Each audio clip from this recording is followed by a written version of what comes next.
All right, we're going to look at slope fields today. And the issue here is we have a differential equation, and we would like to know the general behavior. So, given the differential equation,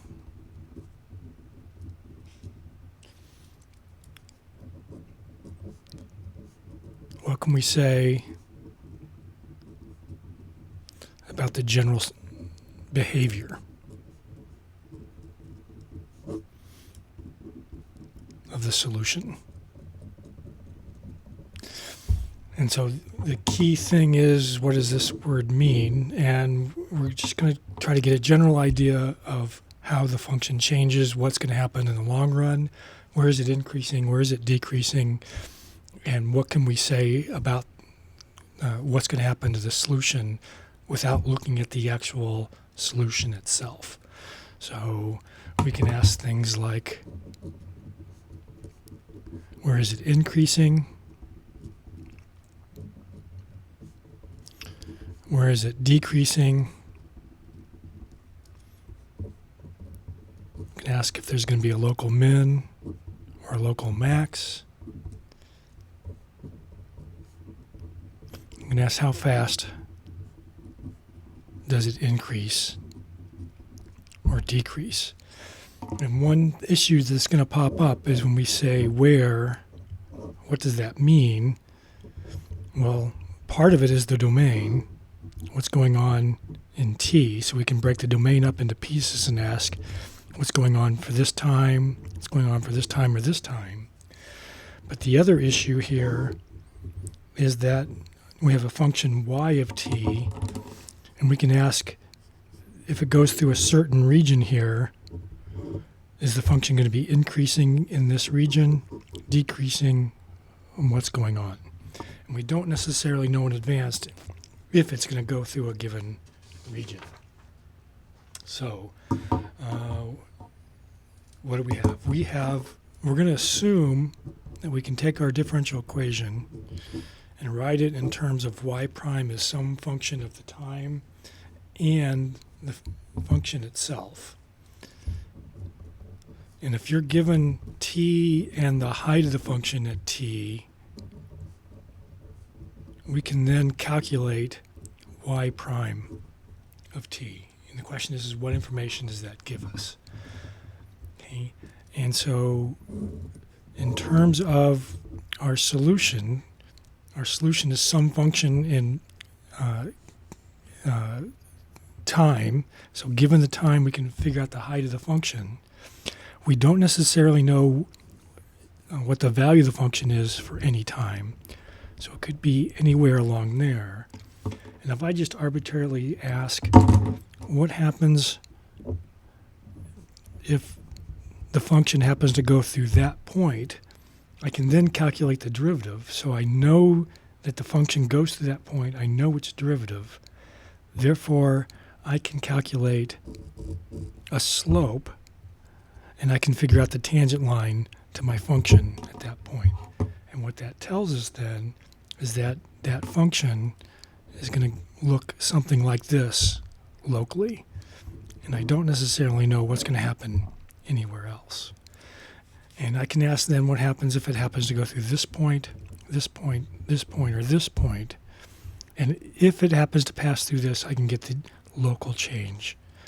And then if I turn around and ask what happens at this point, I can do the exact same thing, and I can get a feel for what's going to happen. So for example, suppose y prime is y minus t. Suppose we know that at t equals 2, y equals 6. So that means the slope of the tangent line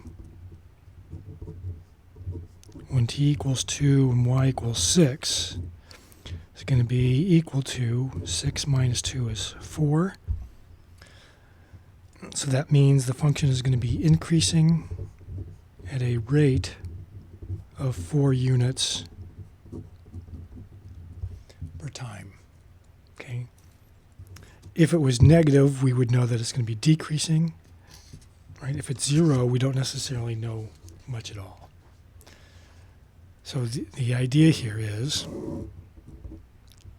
we have y as a function of t, and suppose at some time a we know the function goes through there.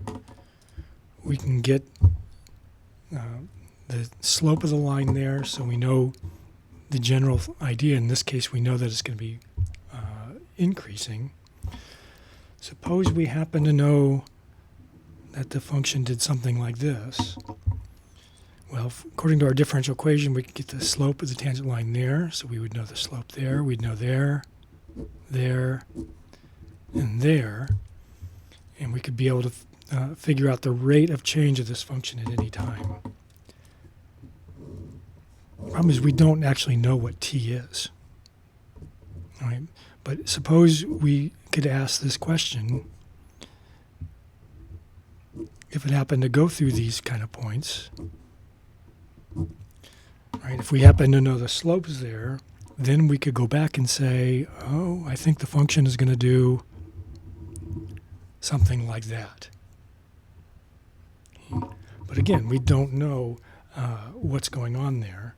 What we do know, though, is if we happen to know what's going on at this particular time, and if, for example, we knew that the function goes through there, we could calculate a slope and we get some value. Suppose it's that. And I could turn around and say, what if the function goes through there? I could calculate a slope. Suppose it looks like that.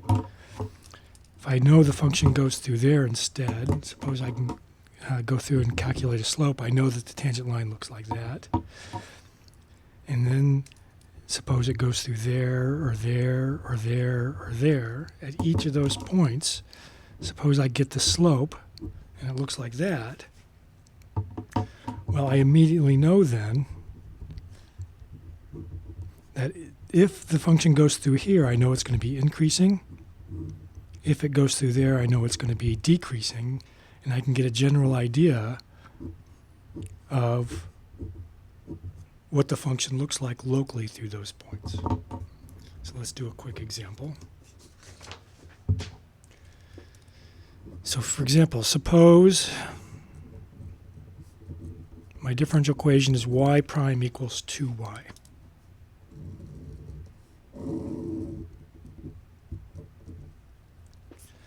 Well, let's see. Suppose at t equals 0. At t equals 0, if y equals 0, the slope is 0. So I know that it's going to look something like that. At t equals 1, or sorry, y equals 1, t equals 0. Slope is going to be 2 times 1 is 2. So I know it's going to be something like that. At 3, it's going to be 6, so it's going to be even steeper. At 4, it's going to be 8, so it's going to be even much steeper. At negative 1, if at t equals 0, y equals minus 1, I know it's going to be minus 2, so it's going to be going down like that. At 2, it's going to be minus 4. Sorry, minus 2. At minus 3, it's going to be minus 6, so it's going to look something like that. Now, if I come over here, say at t equals 1, again, if at t equals 1, y equals 0, I know the slope is going to be 0, so the tangent line is going to look like that. If it happens to go through this point, notice then that the t doesn't matter, so it's going to be exactly the same as it is here. Same thing here. If it goes through this point, y equals 2, I know the slope is going to be 4. If it goes through this, I know the slope is going to be 8. At t equals 1, if y equals minus 1, it's going to be minus 2. It's going to look like that. At t equals 1, if y equals minus 2, it's going to be minus 4. It's going to look like that. And so, and I can make the same thing here. Notice that if at t equals 3, since time is not explicitly in here, if it goes through this point, it's going to look exactly like this. And I know the exact thing it looks like. So this is a bit of a mess. Let me start over. This is a key thing here. Sometimes it takes multiple tries because you need to get the idea. In this particular case, I know that if y equals 0 at any of these points, the slope is going to be 0. If at any time y equals 1, I know the slope is going to be 2. So it's going to look like that.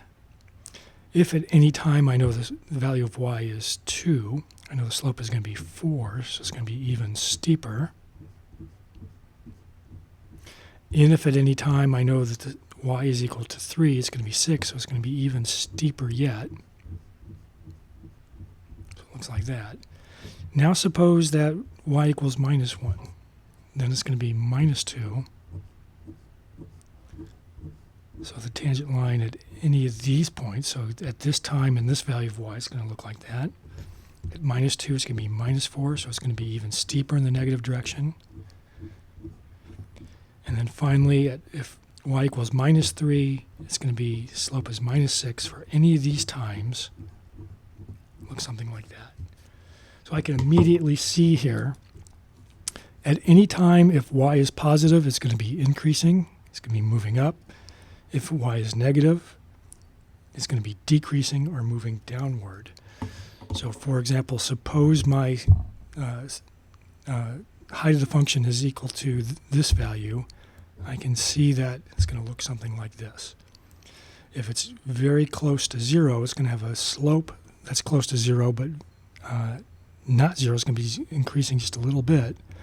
But then once it gets up here, it's going to just take off. So the closer I am to y equals 0, the more level it is, but it's going to increase, and eventually it's just going to take off.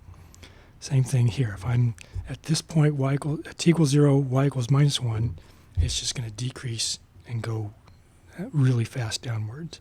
If I'm here, it's going to be a little more level, but it's eventually going to take off. And if I'm really close to y equals 0 but negative, it's going to look something like this. So I can immediately see that for different solutions to this differential equation, if my initial condition is positive initially at t equals 0, it's going to increase and move away. If it's negative, it's going to decrease, and again, it's going to move away. If I'm right at t equals 0, right at y equals 0, I'm just going to stick there and not move away, and I'll stay right at y equals 0.